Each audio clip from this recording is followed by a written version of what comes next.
Happy Memorial Day weekend. Hey, I want to look at America's mental health right now.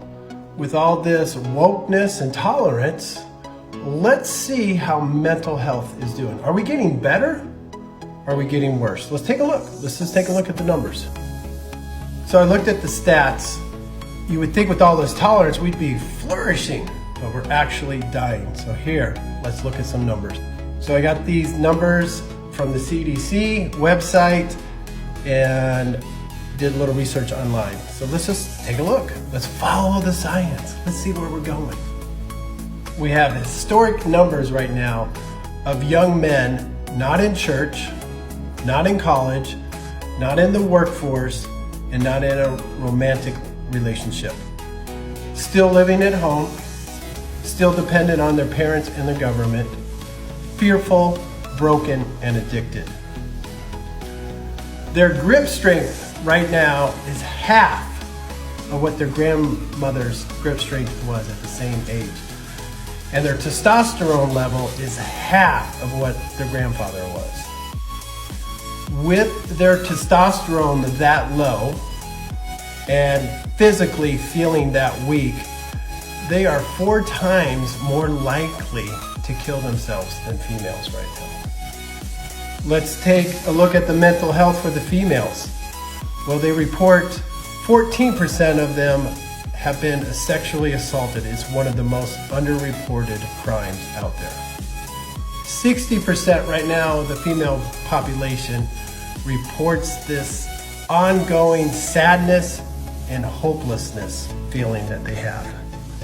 41% report having poor mental health in the last 30 days.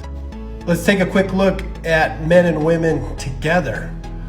42% are reporting this ongoing feeling of hopelessness and sadness.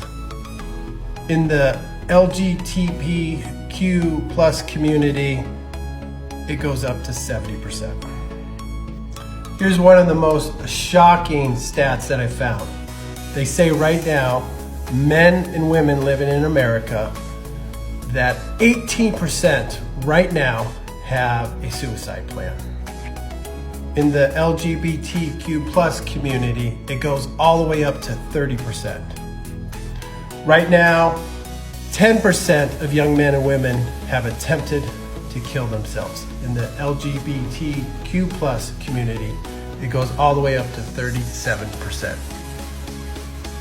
40% of high school students right now report that they experience at least 2 weeks of this overall feeling where they cannot function at all.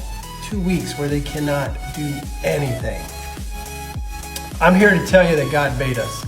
And when you ignore this book, you ignore His Word, you suffer. And if you want things to change, it's time to get into God's Word.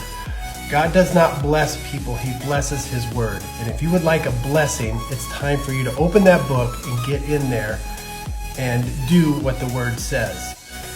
It's time for all the Christians right now to speak up right now. When the world rejects truth, it's time for the truth speakers to speak up.